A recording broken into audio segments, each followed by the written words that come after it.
YouTube, what is good? We are back with another video. In today's video, we're going to be previewing our first division of the year, the AFC East. I don't know if we're going to be able to get through all the divisions in time for the end of the season, but we're going to give it a shot and see what happens. As you know, it's the off season. It's very boring. There's not much going on, and this is basically the only content there is to talk about. Previews, predictions, just overall team breakdowns of what to expect from each team this year, what's changed, what's the same. Is the team going to get better, worse, same? We'll give our takes here. Really quick, guys. If this is the first time you're watching one of my videos, why should you even care to watch this? Why should you care about my opinion? First off, you don't have to care. It's fine if you don't. I don't care. But last year, we started this channel. It's primarily a betting channel. So if you're an NFL bettor and you lose money, you probably want to watch this channel because last year, our first year with this channel, we hit at 63%. You can go back, watch the videos. All documented on my Twitter as well at Nick Karras Football. Yeah, so 63%. Good luck finding anybody else that hit 63% last year. Maybe they're out there. I don't know. But in general, anything above 55% is insane when it comes to betting sports. So we had a great year last year. We're looking to continue that momentum this year and have another great year. Will we eat shit? Will we continue to do well? You know, we'll see. Regardless, you should hit subscribe right now so you don't lose me in the algorithm, and stick along for the ride and see what happens. All right, with that being said, let's get into our breakdown. So we got the AFC East here. We'll start with in my opinion, we'll start with the shittiest team. And I would have to say that's going to be the New England Patriots. Now, guys, let me say this, because I just told you guys this is a betting channel, excuse me. Do not make bets, please, on futures for these divisions based on anything I say. And honestly, don't make bets on the stuff in general. I don't bet futures. It's not what I do when it comes to sports betting. I'll bet week to week because you can bet on something, somebody gets hurt, or there's just not enough data. It's very hard, and the odds usually aren't even as good. They might look big, but in reality, I think they should be bigger. I think that you really don't get a good deal on these futures and long out plays. So just use this info for whatever, just content, entertainment, whatever you want to call it. And don't look to be betting these futures things. That's not what I'm going to be doing. I'm a week-to-week guy. I need real data on the players, on the teams, all that kind of stuff before I even consider getting involved. So right now, this is just content, okay? And just my opinion. All right, so you could probably debate, the average person will probably debate who the worst team in the AFC East is. Some will probably say the Jets. Some will probably say the Patriots. You might even get a few that say they're not sold on Miami. Going into the season, I would probably have the biggest doubts about the Patriots. Look, I like Mike Vrabel. I just really don't like this roster. At least not right now. It's not complete. And everything, as you guys should know by now, starts with the quarterback position. And look, Drake May was a respectable prospect coming out of college. On paper coming out of college, he's a guy that you can see being a starter in the NFL. But I really didn't see much last year to say that Drake May is good in the NFL. We have to see it, man. I do think he has potential to be good, but until I see it at this level, I can't just assume he's going to be good. So that's the biggest question mark with this whole team, in my opinion, is Drake May actually going to be a guy? That's to be determined, but I do actually think he has a better chance this year because, look, I know I said I don't love the Patriots roster, and I don't love it, but it is a little bit improved with this new leadership with Vrabel and everybody. They draft Will Campbell, so now they give May a little bit of protection, okay? It's better than nothing. I know he's a rookie, but it's still better than nothing. And Will Campbell should be a legit starter in this league. That's why they drafted him so high. So we'll see how that pans out. But at least he should have some sort of protection to stop any big time edge rusher. Rookie years, he might have some tough games, but overall he should develop into a good player. And the Patriots go from having no weapons to a weapon in Stephon Diggs. Now, Stephon Diggs coming off a season-ending injury later in his career. Is he still a number one receiver? He might be a number two at this point. Regardless, he still should be good enough to be considered a legit weapon. And with Will Campbell and Stephon Diggs going from probably no protection, no weapons, to now having a little bit of each, I would expect Drake May to step it up a little bit. And if he's able to utilize, the personnel around him that he does have now, maybe we will be able to say, okay, Drake May is showing some signs that if you give him a little bit of a supporting cast that he's better. So until I see it, I won't be sold. But I do think if you're a Patriot fan, there is some things to have a little bit of hope for, and that they've actually given Drake May a chance this year to show that he can be a guy. So we'll see. On the defensive side of the ball, I think they have a decent base, but I think they're one corner away from being a complete defense. Vrabes grabbed Harold Landry from Tennessee, where he previously coached at.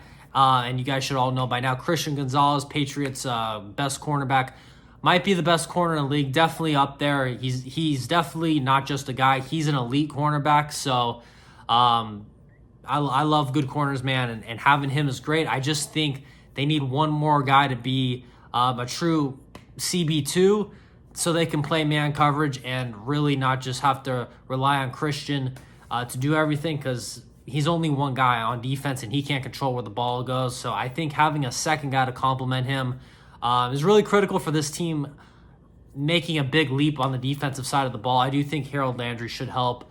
That's a good snag by Vrabes, but I think this team's one solid corner away from being pretty well-rounded. So look, this team has, I think, a lot more potential than they did last year, but they still are a couple tweaks and pieces away, in my opinion. So we'll see what happens. I think that second cornerback is crucial for this team, and I think Drake May, the big question mark on him is crucial. If he's good, man, this roster, this team could do a lot better than we think. If Drake May somehow steps it up year 2, which is possible because he's got a lot, he's got a better supporting cast, like I said. And then on the defensive side of the ball, maybe next year they draft a cornerback, and before you know it, you have a pretty solid team. So we'll see how it pans out. Will Drake May step it up? To be determined. All right, next up, we got the New York Jets coming in as our number 3 team in this division. Look, there's a lot of things I like that the Jets did this offseason. Again, first-time head coach, I believe. They got the DC from Detroit. We'll see Aaron Glenn. We'll see if he can put it all together. I'll be honest, I wasn't super sold on him in Detroit as the DC. I know they had some pretty rough defensive years with him, even though the last year was better. We'll see overall. The guy seems like a pretty good character guy, and I've heard him in interviews, and he seems pretty grounded and well-versed in understanding how the whole operation runs. But until we see it, words are just words. We'll see if he can actually put it all together. But look, man, starting out the quarterback position, I think they probably had the best offseason at this position. I criticized Mike Tomlin in, I believe, my last video. I mean, I do it in every video. But especially in my last video, I don't know how they let Justin Fields go. The kid is still young, tons of potential, mobile, which is, so important to make the defense respect the quarterback. If they're able to be such a dual threat like Justin Fields is. And you look at him last year, young kid, had his best year ever. Then he gets benched for an old Russell Wilson. It was so bad on the Steelers' part. I feel like Justin Fields got just the shit end of the stick last year and didn't deserve that. And they don't even keep him. So now the Jets are getting a guy who's still young, who's mobile, has been ascending upwards if you look at last year.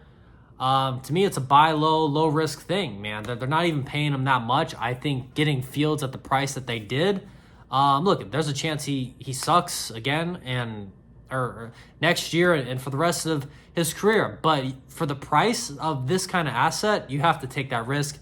And I think they absolutely stole Justin Fields. We'll see what happens with him, but I do think the value they got on this guy is unbelievable. If he keeps, ascending upwards, they might have a real starter on their hands, and he could be their quarterback for a decent amount of time. So we'll see how this pans out, but I really like that move. But what I really like, and I think this is going to help them out a lot, is they have a legit O-line now, man. You look a couple years back when Zach Wilson had to take over for Aaron Rodgers, he was getting smoked every 2 seconds, man. Their O-line was atrocious. Back-to-back years now, they have drafted for O-line, and they have 2 what should be legit tackles to protect from edge rushers. And I don't think there's a lot of teams in the league that are going to have better outside protection than the Jets. I think they did a great job there. The Jets are lacking weapons, I will say that. They have Garrett Wilson, and it's kind of similar to the Patriots, man. It's like the Patriots have Stephon Diggs. If Diggs doesn't get open, fucking who else is going to get it? It's similar with the Jets. If Garrett Wilson doesn't win, who's going to get open? Like it's going to be a little tricky, but at least they do have somebody because, there's teams that have nobody. But yeah, Garrett Wilson, again, I don't know if he's a 1, but I think he's at least a 2. He could be a low-end 1 possibly, so we'll see. But he is a weapon, and they're going to have to rely on him winning and playing well. But I do think Justin Fields should have a lot of time with the upgrade at O-line. And even if things collapse, he's one of those guys that's a freak with his feet and can buy extra time. So I do kind of like the direction this Jets offense is going in. And yeah, I'm a little bit bullish on the Jets offense for the future. Now, I know the narrative behind the Jets the past few years is unbelievable. Might have the best defense in the league. If only the offense could get it together. I'm not as sold on the Jets defense as everybody else, man. I think they need a better pass rush. And I know people will look at the roster, they'll see Jeremiah Johnson, they'll see Will McDonald, first rounders, and think they're automatically good. I'm not sold on these guys like everybody else. I honestly prefer these guys more as rotation guys. I don't think the Jets did a great job drafting. The Jets' only real piece that I like is Sauce Gardner. I look at him similar to Christian Gonzalez. He's elite, one of the top guys in the league. Is he the best? Maybe, maybe not. I don't know, but they're in that elite tier. And that's going to be the heartbeat of this defense. But like I said, when your defense only has one corner, it doesn't take away as much of the field as you would like. You really got to have a second guy to complement him, and I don't think they have that guy right now. And I don't think the pass rush is as good enough as people think. So I just think this is an incomplete defense, man. I think they need a real number 1 edge rusher, some sort of pass rusher. I know people are gonna like Quinn Williams, but I prefer they get somebody legit on the edge, man.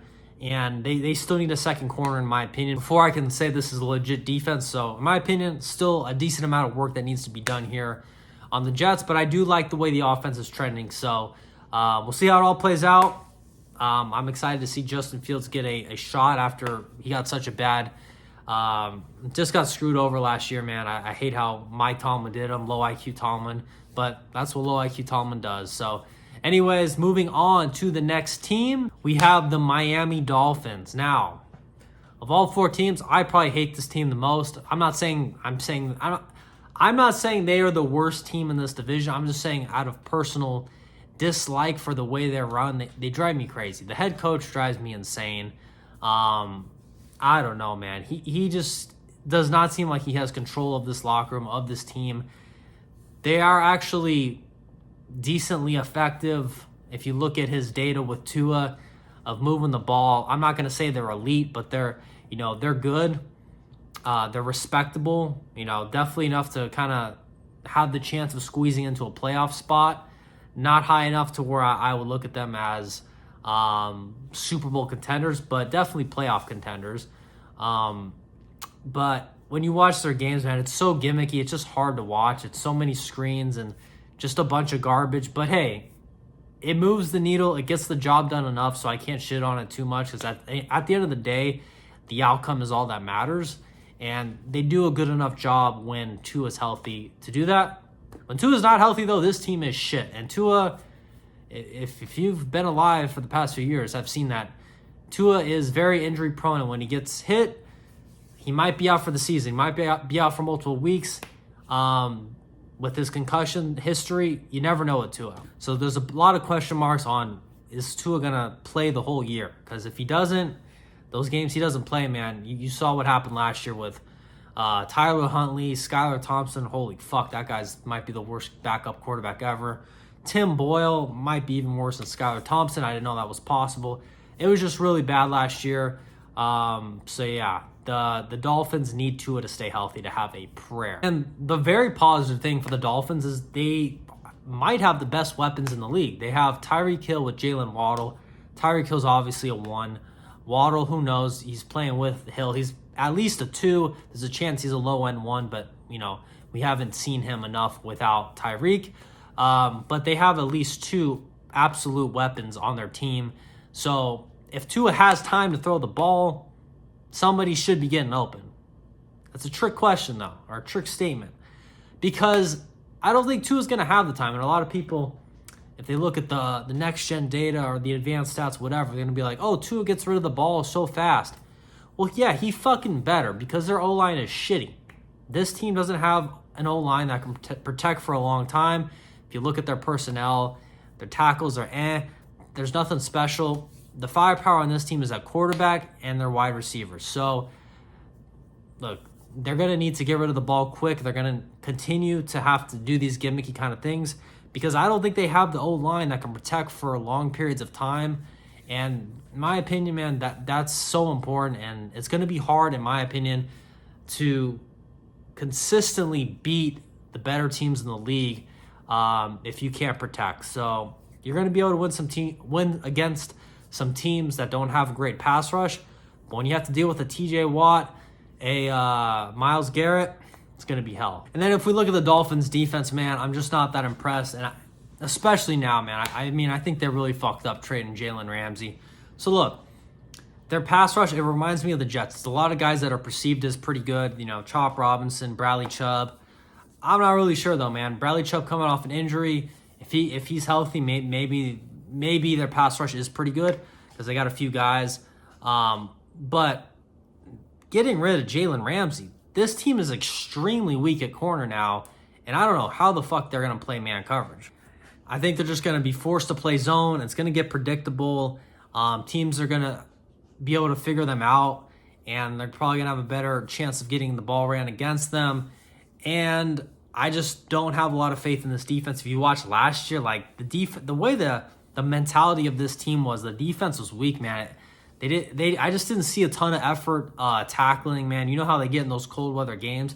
They just seem really soft, man. And I don't know if this is, or Mike McDaniels, whatever the fuck his name is. I always get his name mixed up with the Patriots' old coach. But I just don't, I have a lot of question marks. I don't think they have the right coach, man. He might be a decent OC or something. I don't think he's a head coach. I don't like anything going on with this team, the past few years defensively. I don't know how you trade Jalen Ramsey. You need a guy like that so you're not fucked in man coverage. I don't know how you're going to play man coverage without any real cornerbacks. They're very soft at corner. They're very soft at O-line. It's just a weird team. They have a good quarterback. Two is better than decent. They have a good quarterback. They have great weapons. That's the good part about this team. But without protection, without a real secondary, I don't know how far this team can go. There's a chance they can get hot, get lucky, squeeze into a playoff spot. They don't seem complete enough to me, though, to really make a real run. We'll see how it pans out, but that's my overall breakdown for the Dolphins. And last, and sure as fuck not least, the Buffalo Bills, a team I was very high on last year, a team that we made some money on in the playoffs, betting on last year. If you remember, last year we bet on them against Bo Nix and the Broncos. Bo Nix, rookie quarterback in the playoffs, was not ready for that level. We cashed in on the Bills. The Bills beat them by 1 billion points. And then the week after, Bills were underdogs, I believe, at home to Baltimore. We won again on the Bills. And then the finals, the Bills against the Chiefs, the conference finals, the Bills were on the road, so we didn't play that. I told you guys, if this game was in Buffalo, it could be a different story. But the game in Arrowhead, there's way too much risk that can go in the Chiefs' favor, and we stayed away from that game, and that would have been a loser. So we played the Bills pretty much perfect in the playoffs last year. And last year, I said it a lot. Josh Allen, I thought, was the best quarterback in football. I thought they were the best team in the league last year. But I did think that not having home field advantage was their biggest risk to not winning the Super Bowl. And it turned out to be so because they lost in their one road game in the playoffs. So it's very important to have home field advantage. And the Chiefs, with all those horseshoe up their ass games that they won last year, were able to secure that home field. That's just the way it goes sometimes. But as far as looking onto this year, man, it's interesting. It's an interesting team to look at because offensively, it is Josh Allen has to be Superman. That's what it is. Their offense, in my opinion. So here's the difference. Our offense statistically is unbelievably good. It's great. It's elite. It's all that. On paper, though, you look at the personnel and it's shit. They have no weapons. I mean, who's their best weapon? Shakir? Like, somebody's going to say Keon Coleman? I don't think Keon Coleman's that great. I don't even think Keon Coleman's like a number 2. I think he's a decent number 3. Like a guy you bring in when you're 1 and 2 is tired. I'm not sold on Keon Coleman. We'll see. Maybe he's going to be awesome. But I'm not seeing any real weapons for Josh Allen to work with. the biggest weapon Josh Allen has is Josh Allen. He's the whole offense. He's going to thread throws because he's got the biggest arm. He's going to run and get first downs because that's what he does. He's got good speed. He's a strong guy. He can run you over. And he's basically just a one-man show, in my opinion, at this point with Joe Brady. Joe Brady's done an unbelievable job, maybe the most underrated coordinator in the league because he has taken some pressure off Josh Allen. I've noticed with Joe Brady, they do focus on the run game a lot, and I think that makes Allen's job easier because he doesn't have the greatest weapons. So now that the defense has to think about the run, it's able to open up play action. It makes these weapon guys, makes it easier for them to get open when you can incorporate some play action into the game plan. So I do think as bad as the personnel is on offense, as long as you have Josh Allen and Joe Brady scheming it up, it's going to work somehow. It just does. It did unbelievable last year. So it's just one of those things. It would be nice if Josh Allen could have a real number one receiver. That way he just has somebody that if it's you've ran all your gimmick plays, game on the line, you have your guy you want. It's man coverage, and you have the guy you want to throw to. They really rely so much on scheme and Josh Allen to make a play ad-libbed. So they're going to have to rely on that a lot, which could work. It did work really well last year. As long as you have Josh Allen, you have a pretty good chance of being a Super Bowl contender. You throw in Joe Brady in there. Offensively, I'm sure they'll probably do pretty good again, even though I wish he had a real receiver, and I'm not sold on their tackles either, man. I wish he had a true number one protecting him as well. But he's able to scramble really well, so I guess they think it's less important than if you have a Tom Brady back there that can't move. But where that get interesting this year is on the defensive side of the ball. They acquired Joey Bosa, who's been with the Chargers forever, man. This guy was such a big prospect when he came into the league, and he's dealt a lot with injuries, man. That's been the big knock on him is his injuries. It seems like the Chargers finally gave up on him, not consistently being available, and I think this could actually work out well for the Bills because, with a team like the Chargers, they're, a middle of the road team, maybe a little slightly above. You need Joey Bosa and your role players to win you games. You need your non-quarterbacks to win you games because you don't have a Josh Allen. This isn't a Justin Herbert video, but he's not even close to Josh Allen. I know some of you will find that controversial, but it's just not. He's a little bit overrated. And you need your whole team to get you wins. With the Bills, man, Josh Allen's just naturally going to get you a ton of wins, just being way better than the other team's quarterback. That with Joey Bosa, you really just need this guy to be available for the playoffs, man. Kind of like Von Miller for them last year. Like, hey, Joey, can we get you to the playoffs? Fuck it, man. We'll even rest you. That way we know you're going to be available for the playoffs. Just get this guy healthy for the playoffs, and he can be really good. If he's available, they might have a true number one edge rusher come playoff time. That could be all the difference in the world because they really haven't had a true one at that position. I know Russo is probably their top guy. I don't know if he's a true one. He's decent. He might be a solid two to go with Bosa. And that could be enough to really change the dynamic of this defense. And at the corner position, they have taken it seriously, so there is a chance this is going to be a really good defense. Again, I'm a broken record if everybody's healthy.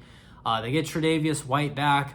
He was a stud for them before all the injuries. Is he going to be able to improve, recovering from his injuries? If he's able to, they got Christian Benford now, who has emerged as a real corner in this league. And they just drafted Maxwell Harrison out of Kentucky, first rounder. So we'll see. It's not guaranteed that he's going to be a great corner, but they obviously have high hopes on him. Drafted him in the first round. He's a fast guy, so if he's able to play at that NFL level, they might be able to play a lot of man coverage and make life hell for these teams that don't have big-time receivers. And even the ones that do have big-time receivers, because if they're able to have three cornerbacks out there that can play man, then that's going to be a big advantage that most teams won't have. Along with the Joey Bosa and a Russo on the D-line, that can generate a real pass rush. Between those three solid corners, this defense, they really stocked up on defense. Could be a totally different team, giving Josh Allen some help on the other end, because he's basically carrying this team on his back and then gets let down on the other end during the playoffs. So if these corners are able to step up, if Joey Bosa is able to be available in the playoffs especially, I think this is a very, very interesting team and definitely should be up there with anybody for being a Super Bowl contender. And is without a doubt going to be the favorite to be the best team in this division going into the year. The most well-rounded team, even though their offense doesn't have any weapons, they are well-rounded on both sides just because Josh Allen gives them so much offensive production. But with this team, if Josh Allen isn't playing quarterback, they might have the biggest drop-off from Josh Allen to quarterback too. So he definitely has to be healthy, and he has. He's been available, I think his whole career, at least most of it. Maybe I think he might have got hurt his first year, but who cares? Recently, he's definitely been available. But anyways, that's it, guys. Hope you like this breakdown of the AFC East. Again, this is a betting channel. Before you lose me in the algorithm forever, last year we started posting our plays. We hit it 63%. Good luck finding anybody else on YouTube, on Twitter, or whatever that's hitting that high.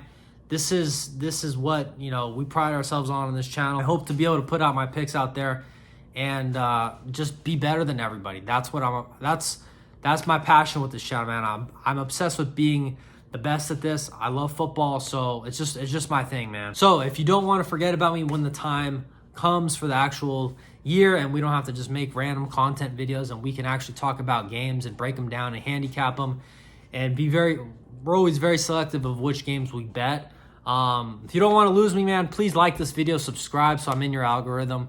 And the season's getting close, man, so you may as well jump on board here. It's so hard to grow on YouTube, so I'd appreciate any of that. Also, check me out on Twitter/X at, I always forget if it's Karras Football or Nick Karras Football. Just search and figure it out. I'll put it in the description. Check me out there. During the season, I post my picks on there sooner than YouTube because literally you can just text it. On YouTube, I have to film a whole video, so definitely follow me on there. I give quicker updates on what I am betting, on what I'm betting on during the season. So check me out there for updates. That's it, guys. I'm losing my voice. That's all we got. I will check you out in the next video. I don't know when it's going to be out, but if I do, it'll probably be another division breakdown. Let me know if you like these. That's it, guys. Hope you have a great week. I'll catch you. Peace.